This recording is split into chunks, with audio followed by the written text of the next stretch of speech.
Bonjour à tous, on se retrouve dans le deuxième épisode de la Boussole géopolitique, le podcast pour les étudiants et les passionnés de relations internationales. La semaine dernière, on a abordé la question des relations entre la France et le Maroc. Aujourd'hui, on va parler de Taïwan et de sa stratégie du porc-épic.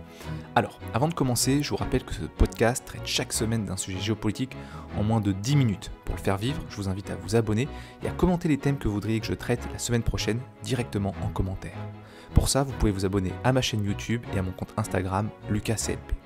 Alors c'est parti sur l'opposition entre Taïwan et la Chine, puisque c'est la première dimension, bien évidemment, géopolitique que l'on doit traiter.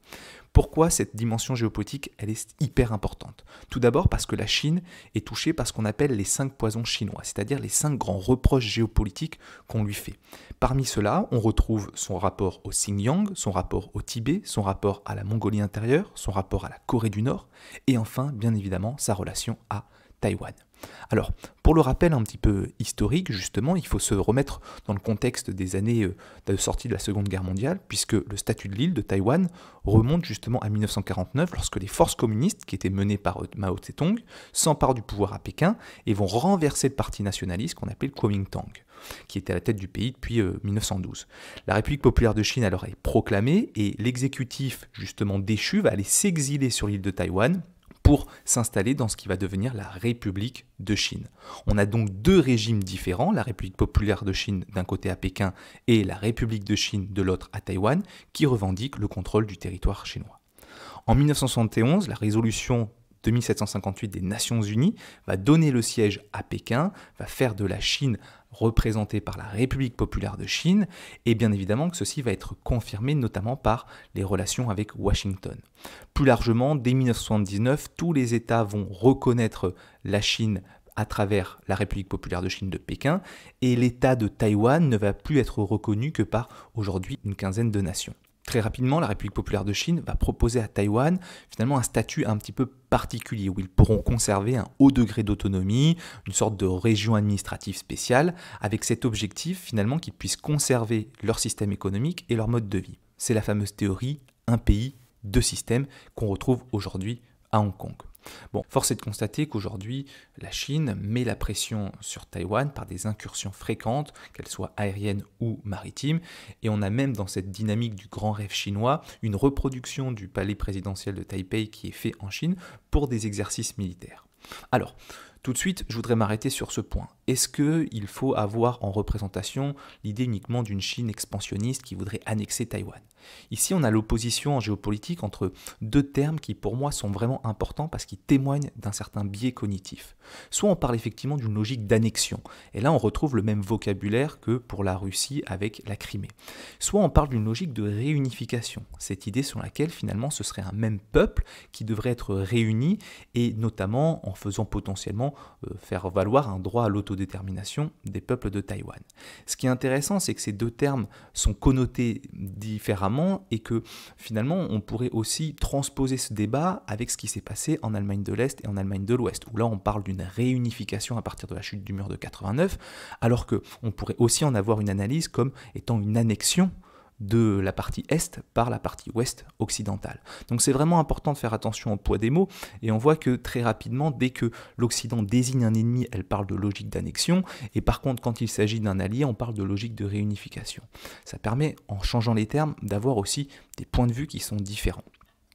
La vraie question derrière cette opposition Chine-Taïwan, qui est finalement propre à ce peuple, parce que les Taïwanais sont un peuple éduqué avec bien évidemment des aspirations pour certains à l'autonomie, mais également une relation forte avec la Chine continentale, c'est surtout de réfléchir à l'opposition entre la Chine et les USA qui se cachent derrière ce conflit. En effet, il y a une vraie opposition puisque les États-Unis, à partir de 2011 et Obama, avaient défini ce qu'ils appellent un pivot asiatique. C'était l'idée de se dégager progressivement du Moyen-Orient pour venir sur la zone asiatique et contrer l'influence chinoise. Alors, ça a été assez peu mis en place en réalité, notamment par Obama, et surtout ça a été ralenti par Trump, mais on voit bien qu'on a un retour de ce pivot asiatique, notamment avec la venue très récente de Nancy Pelosi, donc la présidente du Congrès et troisième personnage de l'administration américaine, à Taïwan, qui a mis de l'huile sur le feu, car officiellement, je le rappelle, ce territoire reste chinois, puisqu'il n'y a qu'une reconnaissance de la Chine à travers la République populaire de Chine et non de la République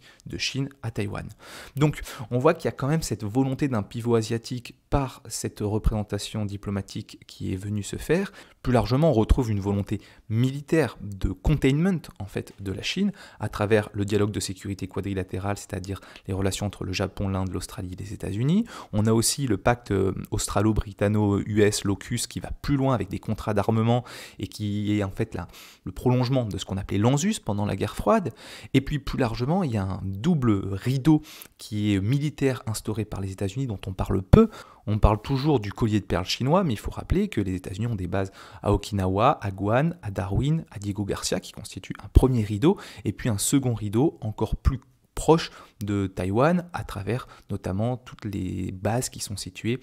à Singapour et qui sont situées en Corée du Sud. Donc c'est important d'avoir en tête ce concept de pivot asiatique que l'on peut rattacher plus largement au concept de Brzezinski de pivot géopolitique, cette idée selon laquelle en fait il y a des territoires qui n'ont pas forcément une valeur en soi, bien que Taïwan soit stratégique d'un point de vue des semi-conducteurs, mais qui sont stratégiques parce que finalement ils ont une relation directe avec une grande puissance. Alors Brzezinski lui identifie comme pivot géopolitique l'Ukraine, l'Azerbaïdjan, la Corée, la Turquie et l'Iran dans son œuvre Le Grand Échiquier, mais on pourrait faire rentrer aujourd'hui Taïwan dans ces fameux pivots géopolitiques majeurs de déstabilisation de la Chine. Alors, une fois qu'on a fait ce tour d'horizon à la fois sur l'opposition Chine-Taïwan et sur la position Chine-USA qui se dissimule derrière,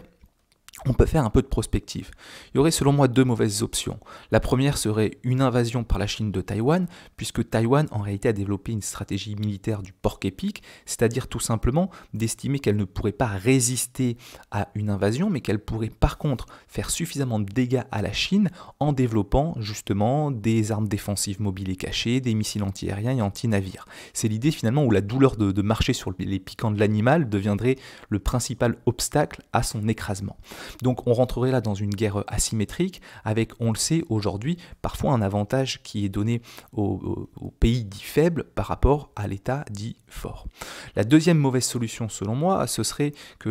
l'OTAN, à l'image un petit peu de ce qui a été fait en Ukraine, continue à financer l'État taïwanais, notamment en lui fournissant des armes et en lui donnant une reconnaissance officielle qui viendrait finalement à créer une guerre par proxy où derrière l'OTAN